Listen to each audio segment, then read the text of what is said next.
مہینہ آتے ہی اردو دنیا میں ایک طرح سے کھلبلی مچ جاتی ہے۔ 9 نومبر کو علامہ اقبال کی یوم پیدائش کے مد نظر اس ماہ میں کم و بیش اردو سے جڑی ہوئی تنظیمیں، ادارے اور شعبہ اردو یوم اردو کا انعقاد کرتے ہیں اور اردو سے محبت کا ثبوت پیش کرتے ہیں۔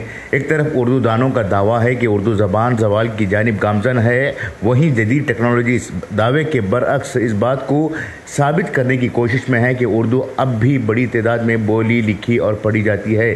اس کی مثال Google, chat G P T, artificial intelligence میں مل رہی ہے۔ اردو زبان کو کمزور ثابت کرنے میں اہل اردو کا ہی ہاتھ ہے۔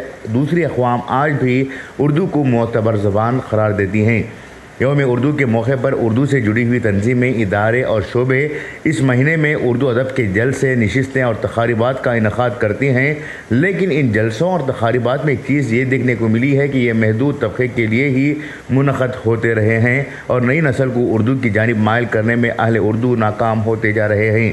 اس کی دو وجوہات ہیں۔ اول یہ کہ ان پروگراموں کو عوامی سطح پر تشہیر نہیں دی جاتی، اس وجہ سے لوگ ان جلسوں سے دور رہتے ہیں اور صرف وہی طبقہ ان پروگراموں کا حصہ رہتا ہے جس میں اردو کا شدت سے جذبہ پایا جاتا ہے، یا پھر وہ لوگ جو تنظیموں، اداروں سے جڑے ہوئے ہوتے ہیں، یا پھر ایسے لوگ بھی شرکت کرتے ہیں جن کی بنیادیں اردو کی روزی روٹی سے منسلک ہیں۔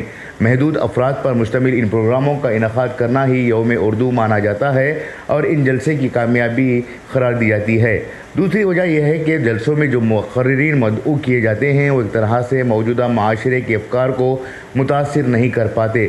سابق پروفیسران، سابق لیکچررز، پھر موجودہ پروفیسران ان جلسوں میں مقررین کے طور پر پہنچتے ہیں۔ یہ مقررین اردو کے بزرگوں کو تو ایک پیغام پہنچا سکتے ہیں، لیکن نئی نسل کو اردو کی طرف مائل کرنے میں ناکام ہوتے ہیں۔ ان کی تقریریں دقیانوسی یعنی آؤٹ ڈیٹڈ ہونے کی وجہ سے نئی نسل اردو سے جڑ نہیں پا رہی ہے۔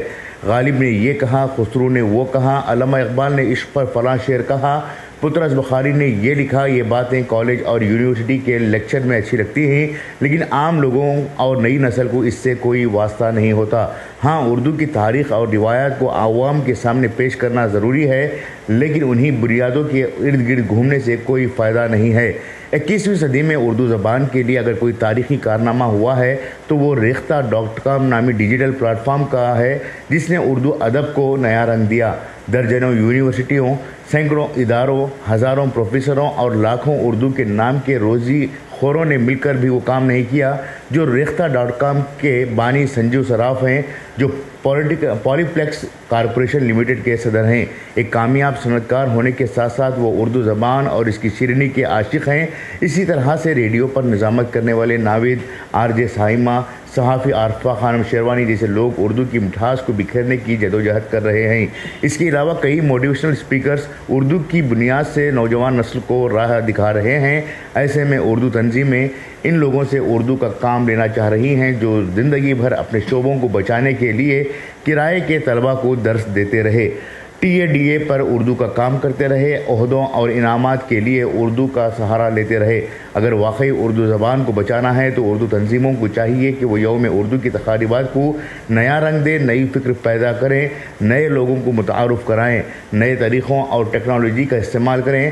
اس نومبر کے بعد اگلے نومبر تک اردو زبان کی ترقی، ترویج اور بقا کے لیے کام کریں۔ یوم اردو کے بجائے سال اردو کریں، تب جا کر اردو کی بقا، ترقی اور ترویج ممکن ہے، ورنہ جس طرح سے نکاح کا کھانا کھا کر دولہے یا دلہن کا نام تک بھول جاتے ہیں، ویسے ہی یوم اردو کی چائے، سموسے یا بریانی کھا کر لوگ یوم اردو کو بھول جاتے ہیں۔ خصوصی پیشکش انقلاب نیوز، بنگلورو۔